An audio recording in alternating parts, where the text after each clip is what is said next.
வணக்கம், வணக்கம் அருண் தமிழ் உறவுகளே! எப்படி இருக்கீங்க?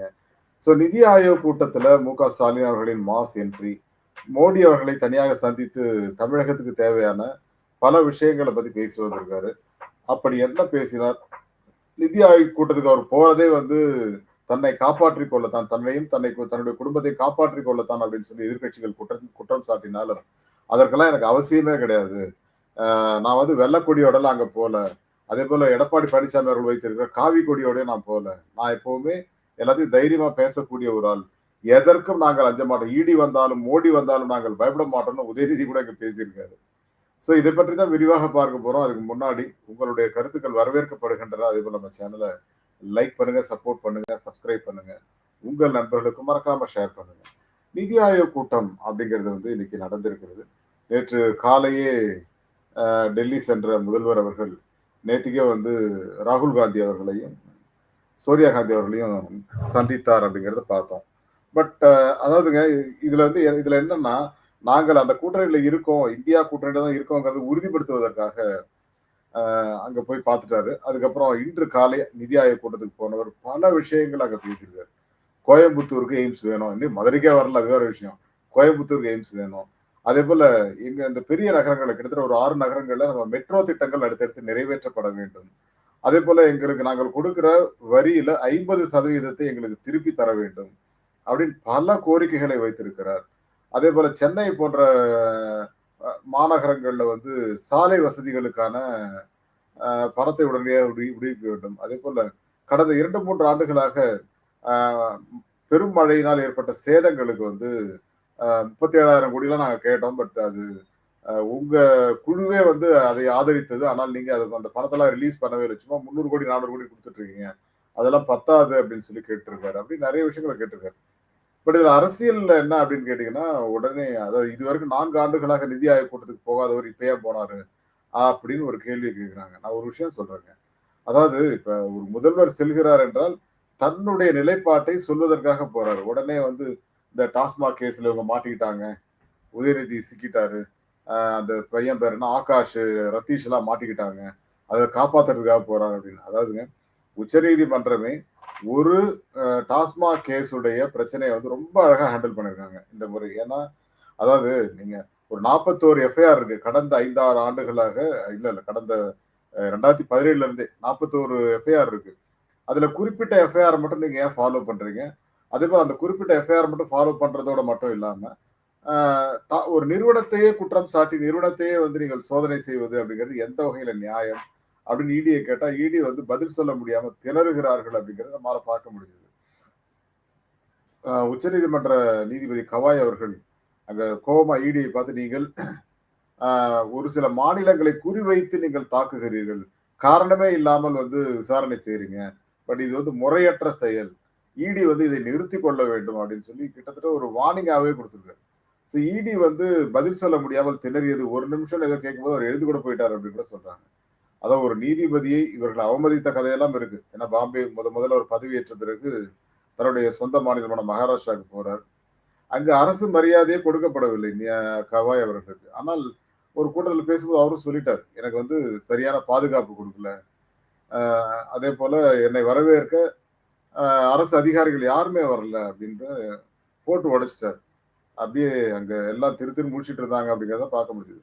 அதே கவாய் அவர்கள் தான் இப்பொழுது பாஜக அரசுக்கு எதிராக பல விஷயங்கள வெளியே கொண்டு வராரு அப்படிங்கிறத பார்க்க முடியுது. அது இனிமேல் இடியோ அல்லது சிபிஐயோ காரண காரியம் இல்லாமல் சுப்ரீம் கோர்ட்டுக்கு போக முடியாது. போனா திணறி தான் வரணும். அடுத்த 1 வருஷத்துக்கு. ஏன்னா அவர் அடுத்த டிசம்பர்லயோ அடுத்த மார்ச், ஏப்ரல்லயோ ஒரு ரிலீவ் ஆறாரு நினைக்கிறேன். 1 வருஷம் இருக்கு அவருக்கு.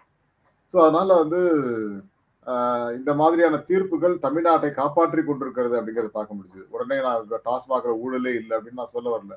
எல்லா இடங்கள்லயும் இருக்குங்க. நான் என்ன சொல்றேன், செந்தில்வேல் வந்து அழகா ஒரு இதுல சொல்லியிருந்தார் பாருங்க. அதாவது பாட்டிலுக்கு வாங்குற ரூ. 10 அது ரூ. 3 இருந்தது அதிமுக ஆட்சி 2001ல எல்லாம். ரூ. 3 இருந்தது. இப்போ வந்து கிட்டத்தட்ட ரூ. 10 இருக்கு. அந்த ரூ. 10 வந்து அந்த ஸ்டாஃபுங்க பிரிச்சுக்கிறாங்க. அந்த மாவட்டங்கள்ல இருக்கிற அதிகாரிகள் பிரிச்சுக்கிறாங்க அப்படிங்கிறது ஓகே. இது வந்து செந்தில் பாலாஜிக்கு போகுது. அப்படியே வந்து இவருக்கு போகுது. யாரு? உதயநிதிக்கு போகுது அப்படின்லாம் ஒரு கணக்கு சொல்றாங்க. அப்படி இல்லைங்கிறதுக்கு ஒரு உதாரணத்தை நம்ம செந்தில்வேல் அவர்கள் ஒரு தொலைக்காட்சியில பேசும்போது சொன்னாரு. என்ன சொல்றாரு அப்படின்னா, இப்ப நீங்க வீட்டுக்கு வீடு சிலிண்டர் போடுறாங்க. அதாவது டாஸ்மாகாவது யாரோ குடிகாரன் போய் குடிக்கிறான். ஊர்ல 10 பேர் குடிக்கிறான். அது நடக்கிற விஷயம் வேற. ஆனால் ஒவ்வொரு வீட்டுக்கும் சிலிண்டர் கொடுப்பதற்கு ரூ. 50 வாங்குகிறார்கள். அவங்க உழைப்பாளி வாங்குறாங்க ரைட். அது வந்து அங்க இருக்கிற ஆபீஸ்ல இருக்கிறவங்க அவர் ரூ. 10 குடுப்பாரு. ரூ. 10 குடுப்பாரு. அவர் மீதி அவர் எடுத்துக்கிறாருன்னு வச்சுக்கங்க.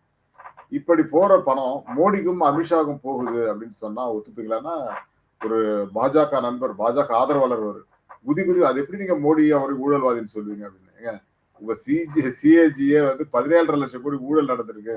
ஒரு சாலையில போடுறதுக்கு வந்து 25 கோடி ரூபாய்க்கு 250 கோடி ரூபாய் கிளைம் பண்ணிருக்காங்க அப்படின்னு சொல்லி அவங்களே 17,5 லட்சம் கோடி ஊழல்னு போட்டிருக்காங்க. அதுக்கு அந்த அந்த அதிகாரிகளை எல்லாம் மாத்திட்டாங்க உடனே. அப்படிப்பட்ட பாஜக அரசு தான். இப்ப நீங்க இது கர்நாடகால பசவராஜ் அவர்கள் இருக்கும்போது பேசிஎம் 40 அப்படின்னு சொல்லி 40% 40% கொடுத்தாதான் கவர்மெண்ட் வேலை எல்லாம் கிடைக்கும், கவர்மெண்ட் கான்ட்ராக்ட் கிடைக்கும் அப்படின்னு சொல்லி பிரச்சாரம் பண்ணி ஆட்சியே மாத்திருக்காங்க. ஸோ ஏதோ பாஜக வந்து உத்தம கட்சிகள் போலவும் மற்றவங்க எல்லாம் வந்து ஊழல் கட்சிகள் போலவும் இங்கே ஒரு மாதிரி அந்த பிம்பத்தை ஏற்படுத்த முயற்சிக்கிறார்கள் அப்படிங்கிறதான். இப்ப பாஜக கிட்டத்தட்ட 20-22 மாநிலங்கள் ஆண்டு கொண்டிருக்கிறார்கள். அங்கெல்லாம் ஊழலே இல்லாம நடந்து கொண்டிருக்கிறது ஆட்சி. சொல்லுங்க பாப்போம். எல்லா இடங்களையும் நடக்குதுங்க. ஆனால் என்ன அப்படின்னா அதற்கான தண்டனையை வாங்கி கொடுப்பது யாரும் வேண்டாம்னு சொல்லல. ஆனால் ஒரு குறிப்பிட்ட இதுல போய் பிரச்சனையை கிரியேட் பண்ணி அதுல வந்து நீங்க குளிர்காய நினைக்கிறீங்க இல்லையா, அதுதான் தவறு அப்படின்னு சொல்றோங்கிறத நான் இங்க உறுதிப்படுத்துறேன். இன்னொரு முக்கியமான விஷயம், நிதி ஆயோக் கூட்டத்தை பொறுத்த வரைக்கும் ஸ்டாலின் அவர்கள் அந்த போட்டோ குரூப் போட்டோ எடுக்கிறாங்க. மத்திய அமைச்சர்கள் 2-3 பேர் நிற்கிறாங்க. ராஜ்நாத் சிங், நிர்மலா சீதாராமன், அதுக்கப்புறம் ஸ்டாலின் நிற்கிறார். இங்க மோடி நிற்கிறார், இந்த பக்கம் அமித்ஷா, இந்த பக்கம் இன்னொரு மத்திய அமைச்சர், அதுக்கப்புறம் இவர் நிற்கிறார், சந்திரபாபு நாயுடு நிற்கிறார். ஸோ அந்த அளவு எந்த அளவுக்கு அவருக்கு ஸ்டாலின் அவர்களுக்கு அந்த இது கொடுக்கப்படுகிறது. ஏன்னா அவங்க எம்பி வேற 22 எம்பிக்கள் வச்சிருக்காங்க இல்லையா, அதனால அதற்கான மதிப்பும் கொடுக்கப்பட்டிருக்கிறது அப்படிங்கிறதை பார்க்க முடியுதுங்க. ஆனால் நாம கேட்கிற திட்டங்களுக்கு பணத்தை ஒழுங்கா கொடுப்பாங்களா அப்படிங்கிறது பெரிய பிரச்சனை. பட் ஒன்றிய அரசை பொறுத்த வரைக்கும் அதை தள்ளி போடுறது, எதிர்கட்சிகள் ஆளும் மாநிலங்கள்ல எந்தவித திட்டத்தையும் நிறைவேற்றுவதில்லை அப்படிங்கிற ஒரு குற்றச்சாட்டும் இருக்கிறது. ஸோ இந்த குற்றச்சாட்டுகளுக்கெல்லாம் அவங்க வந்து பதில் சொல்லாம தள்ளி போட்டுக்கிட்டே இருக்காங்க. இப்ப கூட நம்ம அந்த 100 நாள் வேலை திட்டத்துக்கு இப்பதான் பாதி பணம் கொடுத்துருக்காங்க, இன்னும் பாதி பணம் வரல. ஸோ இப்படி அவங்கள்ட்ட கெஞ்சி கேட்க வேண்டியதா இருக்கு அப்படிங்கிறது தான். அதுதான் முதல்வர் வெளியில வந்தோடனே சொல்றாரு, நாங்கள் வந்து யாருக்கும் வெள்ளை கொடி தூக்கிட்டு போகணுங்கிற அவசியமும் இல்லை, அதாவது எங்களுக்கு எந்த பயமும் கிடையாது அப்படின்னு சொல்லி தைரியமா பேசியிருக்காங்க.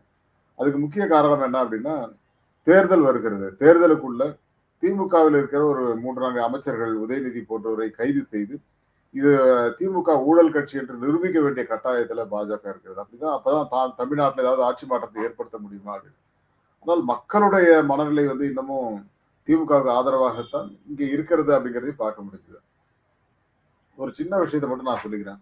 அதாவது தமிழ்நாட்டை பொறுத்த வரைக்கும் இந்த கட்சி ஊழல் பண்ணல, அந்த கட்சி ஊழல் பண்ணல, நான் எங்கேயுமே சொல்லல. ஆனால் ஒரு விஷயம், தவறு செய்திருந்தால் எல்லோரும் தண்டிக்கப்பட வேண்டியவரை. அப்படி பார்த்தால் கடந்த ஆட்சி, எடப்பாடி ஆட்சியில அந்த 4 ஆண்டுகள்ல கிட்டத்தட்ட 4.5 லட்சம் கோடி கடன் வாங்கியிருந்தாங்க. அதுல ஏகப்பட்ட ஊழல் நடந்திருக்கிறது அப்படிங்கிற ஒரு குற்றச்சாட்டை மு.க. ஸ்டாலின் அவர்களே கவர்னர்கிட்ட ஒரு கம்ப்ளைண்டா கொடுத்தாரு. அதுக்கு பிறகு அவங்க ஒரு அவங்க மேலெல்லாம் கம்ப்ளைண்ட், அதாவது இது கேஸ் நடத்தணும்னு சொல்லி அனுமதி கேட்டு கவர்னருக்கு மசோதாக்கள் அனுப்பப்பட்டன. இன்னைக்கு வரைக்கும் சைன் பண்ணல. அதை சைன் பண்ணாதான் அவங்க மேல வழக்கு தொடுக்க முடியும் அப்படிங்கிற ஒரு விஷயமும் இருக்கு. அதே போல இந்த கொடநாடு விவகாரத்துல ஒன்றிய அரசு ஒத்துழைக்கவில்லை. அது ஒத்துழைச்சாலும் நம்ம வந்து ஈஸியா அந்த குற்றவாளிகளை கண்டுபிடிக்கலாம். இவ்வளவு விஷயங்கள் இருக்கு.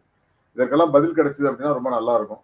அதே போல ஒன்றிய அரசை பொறுத்தவரைக்கும் நமக்கான நிதியை சரியான நேரத்தில் கொடுக்குமே ஆனால் தமிழ்நாடு இன்னும் வளர்ச்சி அடையும். ஏன்னா நம்ம பெரும்பாலான துறைகள்ல வந்து நம்பர் ஒன்ல இருக்கும். இன்னும் வளரணும்னா இப்ப இவங்க கொடுக்குறாங்க இல்லையா, இப்ப பார்த்தாலும் 30,000 கோடி 40,000 கோடி, அதாவது நீங்க ஒரு ரூபா கொடுக்குறோம்னா 29 பைசா தான் நமக்கு வருது ஜிஎஸ்டியில. அது வந்து 50 பைசாவாக கொடுக்க வேண்டும் அப்படின்னு முதல்வர் கேட்டிருக்காரு. ஆனால் ஒன்றிய அரசு வந்து உத்தரப்பிரதேசம், பீகார் போன்ற மாநிலங்களுக்கு 2 ரூபா கொடுக்குறாங்க, 3 ரூபா கொடுக்குறாங்க, 4 ரூபா கொடுக்குறாங்க சம்டைம்ஸ். பட் அப்படியெல்லாம் தமிழ்நாடு கொடுத்தாங்கன்னா தமிழ்நாடு எங்கேயோ போயிருங்க.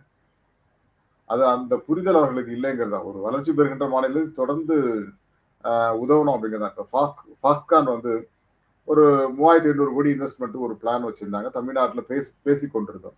ஆனால் அந்த திட்டத்தை ஒன்றிய அரசு என்ன பண்ணாங்க, அது உத்தரப்பிரதேசம் கொண்டு போயிட்டாங்க பிளான் பண்ணி. கேட்டா இங்க யார் நம்ம வந்து உரிய இது செய்யல அப்படின்னு சொல்லி ஒரு பாஜக நபர் வந்து குற்றச்சாட்டு சொல்றாரு. நீங்க பித்தலாட்டம் பண்ணி அங்க கொண்டு போறீங்க ஃபாக்ஸ்கான, ஆனா இங்க வந்து சொல்ல வேண்டியது தமிழ்நாடு அரசு ஒண்ணுமே பண்ணல அப்படின்னு. நீங்க பொய் பித்தலாட்டம் பண்ணி அந்த நீங்க சென்னையில பண்ணக்கூடாது. எல்லா பெர்மிஷன் உங்களுக்கு உத்தரப்பிரதேச தரோம். நீங்க அங்க கொண்டு போறீங்க. ஸோ இப்படி தமிழ்நாட்டை வஞ்சித்துக் கொண்டே இருக்கிறது பாஜக. அதுதான் அந்த அந்த புரிதல் வந்து தமிழ்நாட்டு மக்களுக்கு இருக்கிறதுனால தான் பாஜகவுக்கு வாக்களிக்க மறுக்கிறார்கள் அப்படிங்கிறது தான். இது காலம் காலமாக நடந்து கொண்டிருக்கிறது. காலம் காலமாக நடக்கும். இப்ப அதிமுகவோட கூட்டணி வச்சா அவங்களுக்கு கண்டிப்பா ஓட்டு போட மாட்டாங்க மக்கள் அப்படிங்கிறது நிதர்சனமான உண்மை இல்லையா? அந்த உண்மையை நம்ம புரிஞ்சுக்கணும் அப்படிங்கிறது தான். பார்க்கலாம். இன்னொரு தலைப்போடு நான் வருகிறேன். மீண்டும் சந்திப்போம். Thank you all and bye to you.